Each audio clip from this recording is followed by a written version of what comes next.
उत्तराखंड कांग्रेस की प्रदेश सचिव और काशीपुर निवासी श्रीमती अलका पाल ने आज प्रेस से रूबरू होते हुए बताया कि हाईकमान के निर्देश पर उन्हें उत्तराखंड प्रदेश से हरियाणा विधानसभा चुनाव के लिए ऑब्जर्वर बनाकर भेजा गया था। श्रीमती अलका पाल ने बताया कि इस बार हरियाणा में भाजपा का सुपड़ा साफ होना तय है।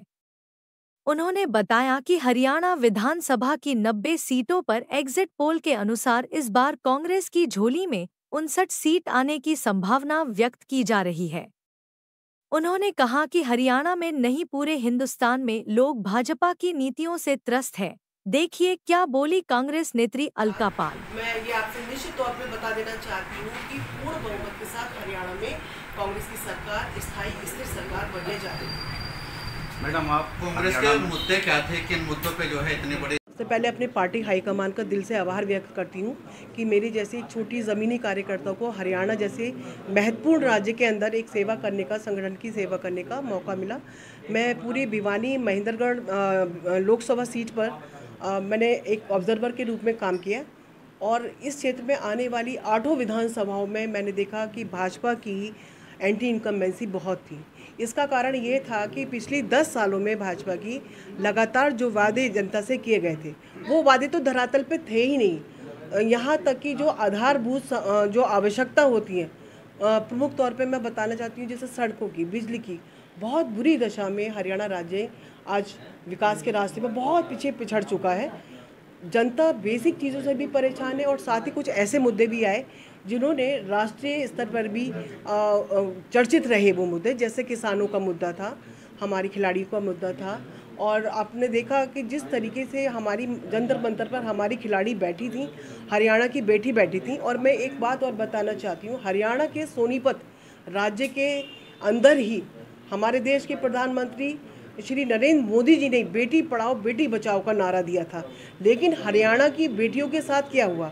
वो बेटियां साधारण बेटियां नहीं थीं, वो बेटियां वो थीं जिन्होंने हरियाणा राज्य के साथ साथ देश के नाम का और देश का परचम भी पूरे विश्व में लहराया था। ऐसी बेटियां जब जंतर मंतर पर बैठी तो उन्हें बदले में क्या मिला? बदले में उनके ऊपर लाठी बरसाई गई, उनके बाल खींचे गए, उनके कपड़े फाड़े गए। तो जब हरियाणा राज्य के अंदर हरियाणा की जनता ने और महिलाओं ने, खास तौर से हरियाणा की आधी आबादी ने देखा कि हमारी प्रदेश की बेटी के साथ अगर ऐसा व्यवहार हो रहा है तो वहाँ तो महिलाओं का सम्मान और महिलाओं का भविष्य ही खतरे में लगा। तो आधी आबादी ने इसमें बढ़ चढ़ के भाग लिया, जो मेरा अपना एनालाइज था। और आधी आबादी ही मैं समझती हूँ हरियाणा राज्य के अंदर से भाजपा का सफाया करेगी। कांग्रेस कितनी आश्वस्त है, कितनी सीटें आने की संभावना है? देखिए, कांग्रेस पूर्ण रूप से आश्वस्त है क्योंकि कांग्रेस की विचारधारा और कांग्रेस का जो एजेंडा है वो हमेशा विकास का एजेंडा रहा है। और विकास के एजेंडे को ध्यान में रखते हुए कांग्रेस पार्टी ने जो अपना घोषणा पत्र तैयार किया है, जिसमें युवाओं को, महिलाओं को, दिव्यांगों को, बुजुर्गों को और सभी को ध्यान में रख करके कुछ गारंटी योजनाएं तैयार की गई हैं। उस गारंटी योजनाओं के साथ कांग्रेस पार्टी धरातल पर पहुँची है और उन कांग्रेस की गारंटियों के ऊपर वहाँ की जनता ने अपार स्नेह और अपार अपना जनमत दिया है, जो कल से आप लगातार देख रहे हैं कि हरियाणा के अंदर कांग्रेस पूरी तरह से अपने बल पर एक स्थिर और स्थायी सरकार बनाने जा रही है।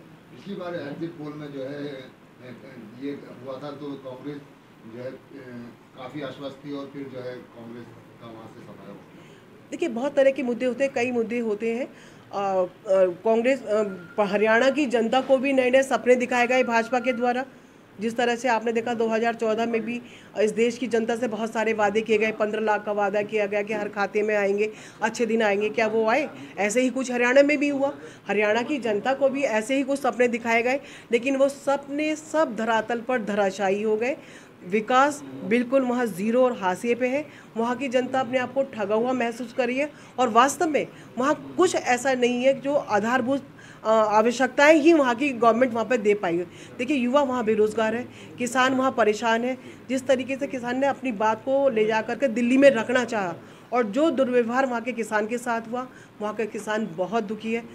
अग्निवीर योजना को ला करके जिस तरह से मैं समझती हूँ भाजपा ने अपने पैरों पर कुल्हाड़ी मारी है। हरियाणा के अंदर सबसे ज़्यादा लोग हमारी सेना में जाते हैं, खिलाड़ी वहाँ बनते हैं और वहाँ का किसान, वहाँ का अन्नदाता पूरे देश का पेट भरता है। लेकिन वहाँ का आप अग्निवीर के माध्यम से कहीं ना कहीं जो स्थायी सेना की भर्ती होती थी उनको ना करके और अग्निवीर को लागू करके हरियाणा के युवाओं के साथ भी और उनके भविष्य के साथ भी छल किया गया और खिलवाड़ किया गया। और बहुत बड़ी संख्या में सैनिक बैकग्राउंड के लोगों ने कांग्रेस के पक्ष में इसी कारण अपना मतदान दिया है, क्योंकि हमने कहा है कि कांग्रेस आएगी तो हम स्थायी सेना की भर्ती शुरू कराएंगे।